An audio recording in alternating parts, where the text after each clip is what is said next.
Hello बच्चों, चलिए प्रश्न को पढ़ते हैं और समझते हैं। माना एफ आर से आर में एफ एक्स बराबर 3 - 4 एक्स से परिभाषित फलन है। दर्शाओ कि एफ एक की आच्छादक फलन है। प्रश्न को हल करने से पहले प्रश्न के लिए हम मुख्य अवधारणा लिख लेते हैं, जिसकी सहायता से इस प्रश्न को हल किया जाएगा। तो मुख्य अवधारणा, मुख्य अवधारणा में हम एक की फलन की जांच तथा आच्छादक फलन की जांच करना सीखेंगे। तो मैं सबसे पहले कहता हूं कि भाई एक की फलन कैसे हमें सिद्ध करना है।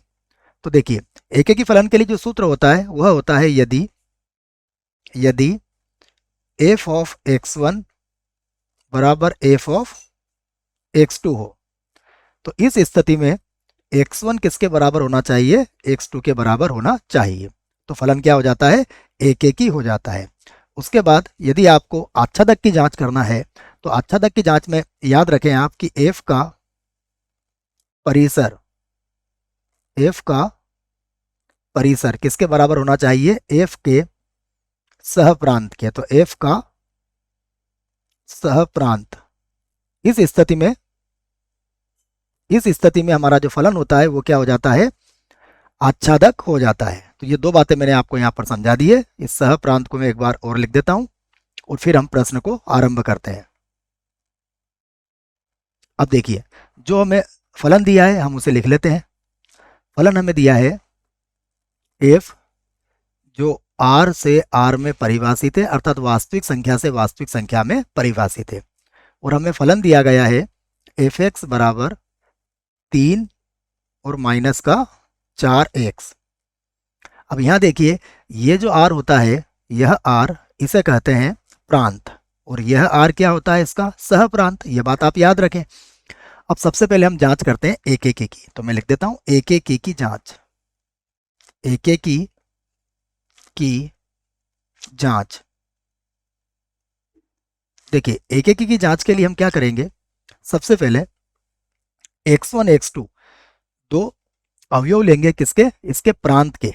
तो मैं इस बात को लिख देता हूं कि माना x1 x2 यह किसके अवयव है? आर के अवयव है।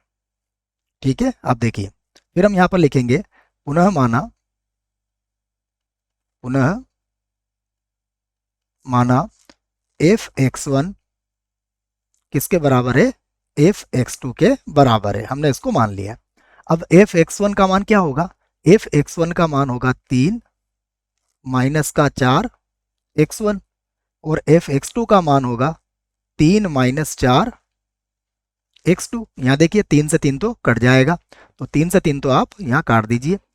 उसके बाद यहाँ बचेगा माइनस का 4x1, और यहाँ पर बचेगा माइनस का 4x2। देखो, -4 से -4 भी कट जाएगा, तो x1 किसके बराबर आ जाएगा? x1 बराबर आ जाएगा x2 के। तो देखो, जैसा मैंने आपसे कहा था कि एफ x1 बराबर एफ x2 होने पर x1 किसके बराबर होना चाहिए? x2 के बराबर होना चाहिए। यहाँ पर आ चुका है, तो हम कह सकते हैं कि अतः f क्या है? एक ही है। तो मैं यहाँ पर लिख देता हूं अतः f एक ही है। तो f एक ही हो चुका है। अब हम आच्छादक की जांच करते हैं। तो आच्छादक की जांच, आच्छादक की जांच। देखिए, आच्छादक की जांच के लिए सबसे पहले हम जो फलन दिया गया है उसे लिख लेते हैं। तो हमें दिया गया है एफ एक्स बराबर 3 - 4x। अब हमें पता है एफ एक्स जो होता है वह किसके बराबर होता है? y के बराबर होता है। तो 3 - 4x, यहां पर हम लिख सकते हैं कि y बराबर एफ एक्स। अब यहां से देखिए आप कि हम x का मान ज्ञात करेंगे। तो 4x को बराबर के इधर लाइए, तो यहां पर हो जाएगा 4x और बराबर होगा 3 - y। अब 4 को बटे में ले आइए, तो x बराबर हो जाएगा 3 माइनस का y और बटे में आ जाएगा 4। अब यहाँ पर देखिए, y का यदि आप कोई भी वास्तविक मान रखते हो तो x भी क्या मिलेगा आपको? यहाँ वास्तविक मिलेगा। यहाँ पर आप कह सकते हो कि यहाँ y जो है कोई भी वास्तविक संख्या होता है तो उस स्थिति में x भी क्या होता है, कोई भी वास्तविक संख्या होता है। इसका मतलब ये हुआ कि इसका जो परिसर है वो क्या आ गया, वास्तविक संख्या आ गया। तो मैं इस बात को यहाँ लिख देता हूँ कि अतः अतः f का परिसर, f का परिसर देखिए किसके बराबर आया, वास्तविक संख्या के बराबर आ चुका है। अब परिसर इसका वास्तविक संख्या आ चुका है और हम इसका सहप्रांत देख लेते हैं। तो देखो इसका सहप्रांत भी क्या है, वास्तविक संख्या है, तो दोनों बराबर आ गए। तो यहां पर हम लिख सकते हैं कि यहां f का परिसर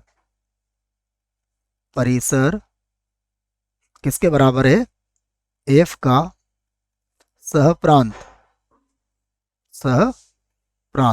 और यदि दोनों बराबर होते हैं तो हम कह सकते हैं कि इसलिए f आच्छादक है, आच्छादक है।